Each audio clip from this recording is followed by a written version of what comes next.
இதுதான் இஸ்லாம் போதிக்கிறது.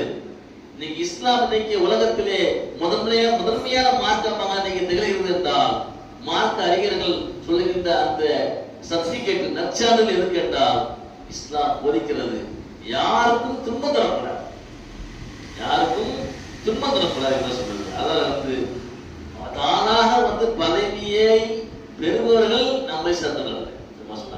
பதவியே நம்ம பாசப்படக்கூடாது, நம்மளோட பதவி தேடி வரணும், நம்ம பதவி தேடி போகக்கூடாது, அந்தஸ்து தேடி போகக்கூடாது. பெரும்பாலும் அதை வெறுப்பவர்கள் உங்களிடையே சேர்ந்து சொன்னாங்க. அற்புதமா சொன்னாங்க, உங்களிடையே பதவியையும் அந்தஸ்தையும் ஆசையும் வெறுப்பவர்கள் உங்களிடையே மிகவும் சிறந்தவர்கள் சொன்னாங்க. அது மட்டும் இல்ல, அழகிய முறையில் கடனை பெற்று அதை அழகிய முறையில் கடனை செலுத்துவாங்க. கடன் வாங்கியிருக்கோம், இந்த கடனை கால தவணைகள் இருக்கு, ஒரு 3 மாசம் 6 மாசம் வர சொல்லியிருக்கோம். அந்த காலக்கெடுவுக்குள் அழகிய முறையில் எப்படி அவர்களுக்கு கடினமாக பெற்றுக் கொண்டோமோ அது போல சந்தோஷமா நம்மளுக்கு கொடுத்தாருன்னா அவரும் மனிதர்களிலே சிறந்த சொல்லியிருக்கிறாங்க. இப்படி எண்ணற்ற விஷயங்களை எல்லாம் பெரும்பாலான குர்ஆன் நமக்கு சொல்லித் தருகிறது.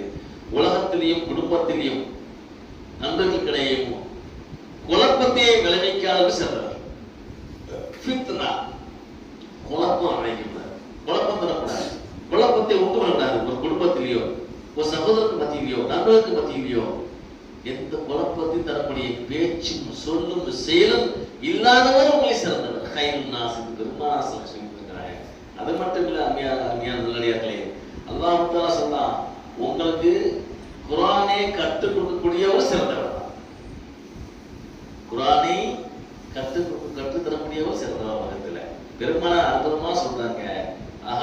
உஸ்மான் இப்னு அஃபான் அவருடைய ரிவாயத்துல ஒரு ஹதீஸ், ஹதீஸ் நபியினா ஸல்லல்லாஹு அலைஹி வஸல்லம், இன்ன அஃதலக்கும் மன் தஅல்லமல் குர்ஆன வ அல்லமஹு, குர்ஆனை தாமும் கற்று பிறருக்கும் கற்றுக் கொடுக்கக்கூடிய அந்த மார்க்க அறிஞரே உங்களை சிறந்தவர் என்பதாக பெருமானார் ஸல்லல்லாஹு அலைஹி சொல்லி தந்திருக்கிறாங்க. அப்படிப்பட்டவர்களுக்கு நாம் கண்ணியம் கொடுக்க வேண்டும், மரியாதை கொடுக்க வேண்டும். இது மட்டும் இல்ல, சொல்லிக்கிட்டே வருது, குர்ஆன் பேசுகிறது, ரசூலுல்லாஹ் பேசிட்டே இருக்காங்க. இணக்கமாக இருப்பதற்கு நாம் ஒருவருக்கு சலாமை முந்திக் கொள்ள வேண்டும், சலாமாக முந்திக் கொள்ள வேண்டும். வெறுப்பு உணர்வை மாற்றக்கூடிய சக்தி உலகத்துக்கு சலாம் தான். அப்சுஸ் சலாம், சலாமே பரப்புங்கள் பெரும்பாலும் வலியுறுத்தினாங்க. அப்சுஸ் சலாம் அதுதான் சொல்றாங்க. அப்சுஸ் சலாம், நீங்க ஒருவருக்கு மத்தியிலே நீங்க நினைச்சீங்க சலாமே பரப்புங்கள், சலாமால் உள்ளங்கள் சலாமாத்துகள். சலாம் அலைக்கும் ரஹ்மத்துல்லாஹி என்பது சலாம் மட்டும் இல்ல, அந்த அடியாருக்கு செய்யக்கூடிய துஆ. துஆ, அந்த துஆ உங்களுடைய உள்ளங்களில் இருக்கிற பிணக்குகளை நீக்கும் என்பதாக பெரும்பாலும்